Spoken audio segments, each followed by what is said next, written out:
Agora são 2h49. Estamos de volta com Conexão Futura. Desde 2008, as escolas públicas e privadas devem incluir o ensino de música em suas grades curriculares. A música deve ser conteúdo obrigatório em toda a educação básica. O objetivo não é formar músicos, mas desenvolver a criatividade, a sensibilidade e integrar os alunos. O prazo para que as escolas se adequassem à lei terminou em 2011, mas não existe ainda uma avaliação oficial sobre os resultados da aplicação dessa lei. No entanto, já existem bons exemplos. Em Porto Alegre, no Rio Grande do Sul, tem ensino de música em 73% da rede de ensino. Vamos conversar agora pelo telefone, direto de Porto Alegre, com Cristina Wolfenbittel, professora do Grupo Técnico Música na Escola. Boa tarde, Cristina, tudo bem? Boa tarde, tudo bem. Tudo bom, muito obrigada por participar do Conexão Futura. Cristina, eu queria saber de você, em primeiro lugar, qual é a sua avaliação sobre a obrigatoriedade da lei do ensino da música na educação básica? Ok. A minha avaliação é uma avaliação positiva, inicialmente, porque nós, os educadores musicais, já há muitos anos, desde a LDB de 1971, nós clamávamos por esse retorno de uma especificidade do ensino de música, na verdade a especificidade das artes como um todo, sem deixar de se conectar umas às outras. Porém, era necessário porque a gente percebe a extrema musicalidade do povo brasileiro e isso é algo inerente ao ser humano. Então, a minha avaliação ela é positiva no sentido de que, em existindo uma legislação, é mais possível de que nós possamos, então, implementar ações musicais nas escolas, né? Então, a lei trouxe isso para nós. E, Cristina, você tem realizado pesquisas sobre essa lei aí no Rio Grande do Sul? Sim. As pesquisas, fora eu sou uma das que tenho pesquisado, mas nós temos muitos outros colegas também. Particularmente, eu gostaria de mencionar, então, a existência de um grupo de pesquisa junto à Universidade Estadual do Rio Grande do Sul, que é onde eu atuo. Nesse grupo de pesquisa, que se chama Educação Musical Diferentes Tempos e Espaços, nós temos já há cerca de 3 anos implementado pesquisas nesse sentido. Por exemplo, fizemos, e acabamos já essa pesquisa, fizemos um mapeamento no estado do Rio Grande do Sul em relação às escolas públicas estaduais, como que está acontecendo ou como se dá o ensino de música nessas instituições. Vale lembrar que nós temos escolas públicas municipais e estaduais. Então, este mapeamento focou essas escolas em especial e nessa pesquisa nós conseguimos verificar que ainda carecemos de ações de educação musical junto às escolas do Rio Grande do Sul, e aí eu gostaria de mencionar que nós temos 497 municípios, cerca de 2.700 escolas públicas do estado. Então, o que mais tem acontecido em termos de ações de educação musical? Nós temos muitas bandas existindo nas escolas, então essa seria uma das formas.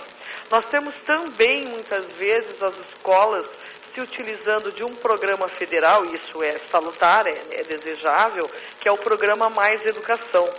Dentro deste programa, há vários macrocampos, um deles é das artes, que inclui a possibilidade de ações, então, de música, e aí podem ser adquiridos instrumentos musicais e também a entrada de oficineiros nas escolas.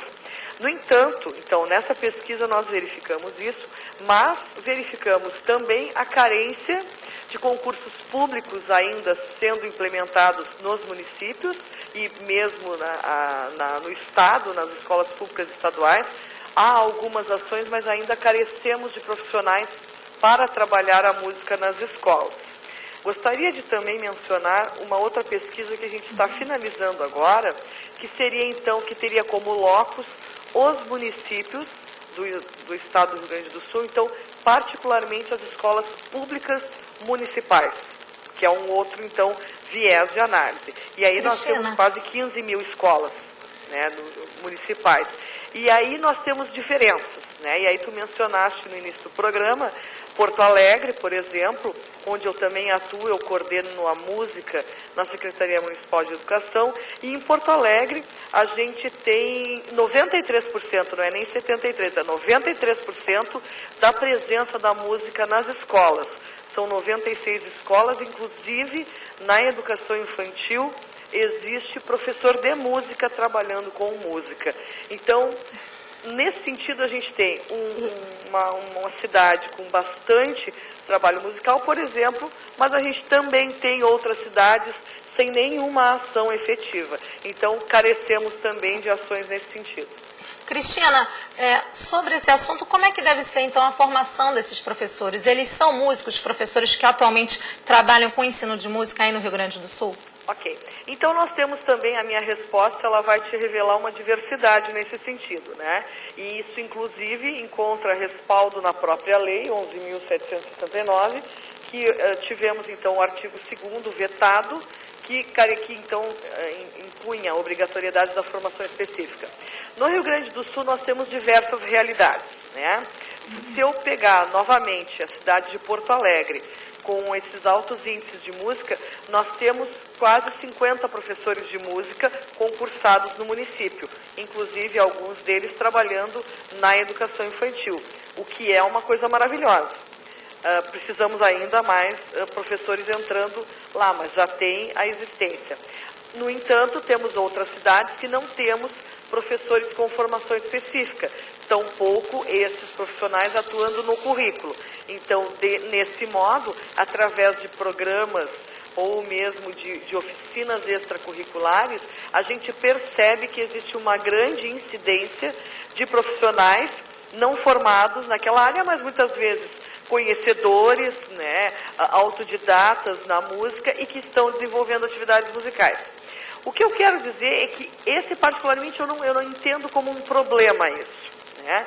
Eu penso que as ações de música nós estamos tentando organizar considerando-se ações a curto, médio e longo prazo.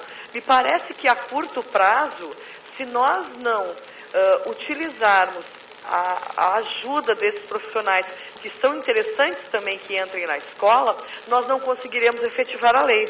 Então, a gente tem que lançar mão de diversas possibilidades para que possamos, então, efetivamente implementar ações de educação musical nas escolas. Mas o Rio Grande do Sul, então, te respondendo mais diretamente, está em sintonia com os demais estados do Brasil que também apresentam este quadro em relação à educação musical. Cristina, infelizmente o nosso tempo acabou. Eu agradeço a sua participação aqui no Canal Futura. Obrigada. Muito obrigada. E na próxima entrada do Conexão Futura, vamos falar sobre prática de exercícios e saúde. Muita gente fica feliz com os resultados alcançados com a malhação, como perder peso e um corpo mais definido. Por isso, acaba exagerando na dose. E esse comportamento pode causar lesões e até problemas de relacionamento. Você não pode perder essa discussão. Desde já, mande a sua pergunta para o Twitter e para o Facebook do Canal Futura ou ligue para o telefone 0 operadora 21 3523 4098. A gente volta daqui a pouco, logo depois do programa Globo Ciência. Até já!